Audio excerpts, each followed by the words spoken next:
This training is designed to familiarize you with our church's policy titled Reducing the Risk of Abuse of Children, Youth, Vulnerable Persons, and Adults. Our policy requires that everyone who is on staff, everyone who has a leadership position in the church, or who volunteers with children, youth, or vulnerable persons of any age, complete this training at least once every 3 years. A record showing date of participation is maintained in a permissions-only section of the church database. The risk reduction training will take about an hour. During this time, you will receive highlights of the policy for reducing the risk of abuse of children, youth, vulnerable persons, and adults. You will also receive some suggestions for what are considered to be appropriate safeguards and best practices related to reducing the risk of abuse. Everyone is encouraged to take the abuse risk reduction training. However, for those who are required to do so, there is also an application process.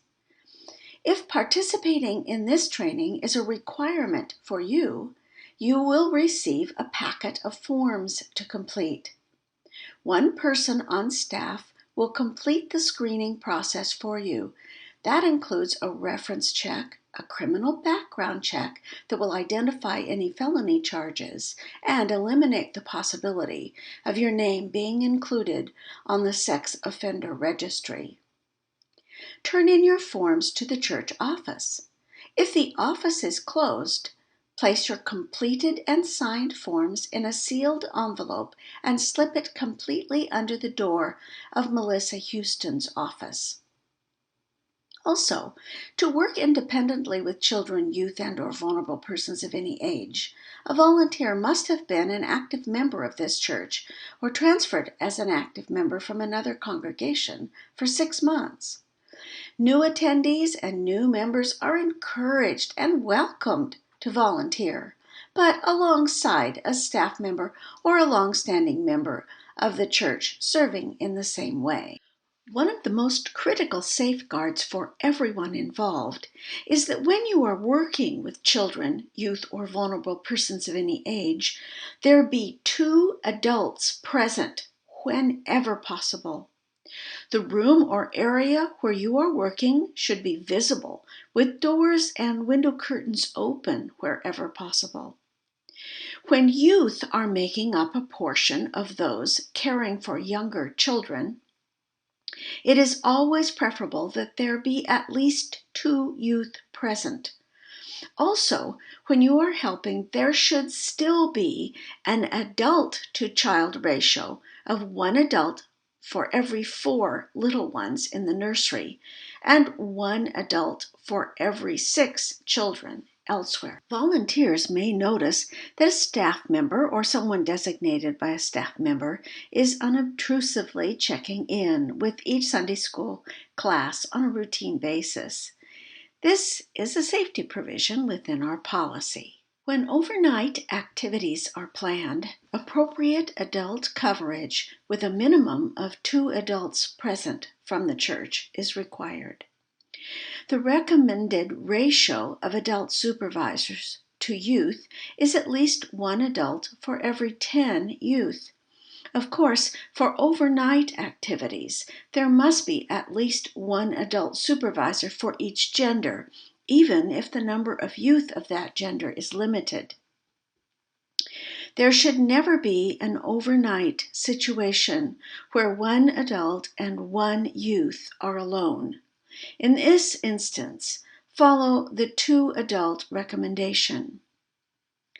Any activity where youth might venture out on their own to isolated locations, as an example, a hide-and-seek game or sardines, as we have had at our church in the past, is discouraged. Our goal is to create a loving church environment where the family of God demonstrate care for one another. There is nothing in this policy to suggest that there should be no contact or touching between adults and children, youth, or vulnerable individuals. But remember, everyone has a different comfort zone regarding touch. It is always best practice to allow the child, a youth, or vulnerable adult to initiate any touching contact. For example, if a child comes up and hugs you exuberantly, feel free to receive that hug. Any concerns are to be reported immediately to the staff who supervises the program. For children, contact the Children's Ministry Director, Lori Dyer. For youth, contact the Youth Director or Senior Pastor. Report any concerns related to the possible abuse of vulnerable adults to Pastor Bob Hanna. If you see what appears to be inappropriate or abusive behavior, including harassing behavior, verbal or physical, or are concerned about possible sexual abuse, confront the alleged abuser immediately, unless you fear that the confrontation might put the child, youth, or vulnerable person in immediate danger. Respectfully explain that the behavior you witnessed or heard appears inappropriate to you, and firmly request that the individual stop. You might say, for example, "Excuse me, but what I witnessed or heard just now appeared to be inappropriate. Allow me to take over for you." Or you might ask for a clarification. "Help me understand what I just saw or heard." Or if the situation appears severe enough to you, you may say, "I am asking you to stop and leave the room at this time." If you feel the victim might be in added danger if you confront the situation, find any supervisory staff person immediately to assist with the confrontation. Two-way radios are available for staff communication in case of an emergency. Sometimes marked changes in behavior, withdrawing or acting out in a manner inconsistent with that individual's usual personality, can indicate that a problem may exist. Notify the supervising staff member, business administrator, or Pastor Bob Hanna so that a collective decision may be made regarding appropriate next steps. If you happen to be the one to notice the change in behavior, you may be required to help make a written report of the behavior you have witnessed. If there is a disagreement that is not resolved between the volunteer and the supervisor of the activity, that might be the volunteer who reports a concern, or it might be a disagreement with the alleged abuser, then the issue goes to Pastor Hanna. If Pastor Hanna is not able to resolve the disagreement, he will take the concern to the teaching ministry team. If together they cannot resolve the matter, the concern will be referred to the church board for resolution. The policy also indicates that the senior minister may consult with the business administrator when that is appropriate. As soon as possible, report your concerns or the incident you witnessed to the immediate supervisor, Pastor Hanna, or the business administrator, Leanne Griffin. The staff person you contact will be using a form to collect the basic information from you. It is essential that you give as many accurate details as possible. Once the form is completed, unless you are a mandatory reporter yourself, notifications to authorities are made by the staff according to legal requirements. Parents or guardians are notified as well. The completed forms are kept in a locked location. If you are a mandatory reporter, you will of course contact the authorities yourself. It is also imperative that you let the supervising staff member know that you have made a report to the authorities and share the information with him or her. If you are not a mandatory reporter, you may call the authorities yourself or rely on the staff supervisor to make the official report. Either way, collect as much of the reporting information as possible and give it to the appropriate staff supervisor or Pastor Hannah. It is particularly important to document the incident that occurred. Get the name and age of the alleged victim. Note the date, time, and location of the incident. Document exactly what you saw and or heard, including any explanation that the alleged abuser may have provided. If possible, get the name of the alleged abuser. When a report is made to the authorities, whether you make the report or the supervisory staff member does, it will also be necessary to have the name of the child's or youth's parent or guardian. In the case of a vulnerable adult, if the adult has a responsible person, that individual's name will also be needed.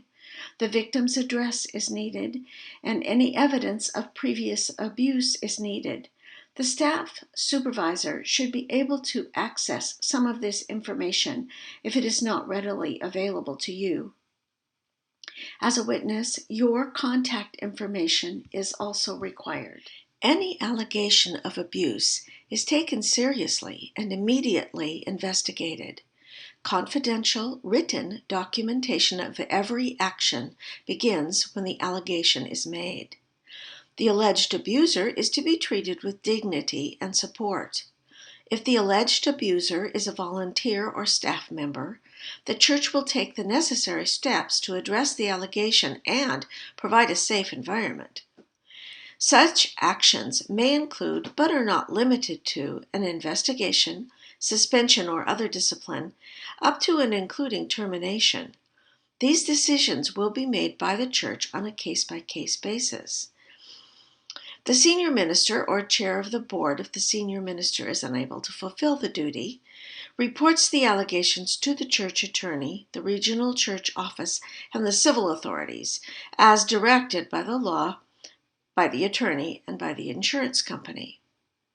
The alleged victim's parents, guardian, or person responsible is to be notified immediately by Pastor Hannah or the chair of the board if the senior minister is unable to fulfill this duty, and assured that the allegation is taken seriously with proper investigation and appropriate action, unless, of course, the allegation involves that parent, guardian, or responsible person for a vulnerable adult. Protecting the confidentiality of everyone involved is extremely important, especially the confidentiality of the alleged victim and the family. If you have an occasion to report suspected abuse, once you have given your report to the designated staff person, no other discussion about the incident should take place until or unless you are answering questions during an ensuing official investigation. The policy adopted by our board names Pastor Hannah or the chair of the church board, if Pastor Hannah is unavailable, as the only individual who may speak publicly about any such incident. If, for some unique circumstance, neither the pastor nor the chair of the church board is available, the chair of the elders will act as spokesperson. Under no circumstances should you speak with the media about any occurrence of abuse, alleged or proven, that involves the church. You have now completed the overview of our policy for reducing the risk of abuse of children, youth, vulnerable persons, and adults.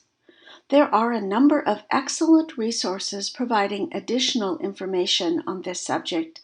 We encourage you to do further study if you are so inclined. It is our desire that everyone feel welcome, safe, and loved when they are here. Your participation in this training helps make that a reality. Thank you. If you have any questions about any of this material, please feel free to ask anyone on staff and/or any member of the teaching ministry team.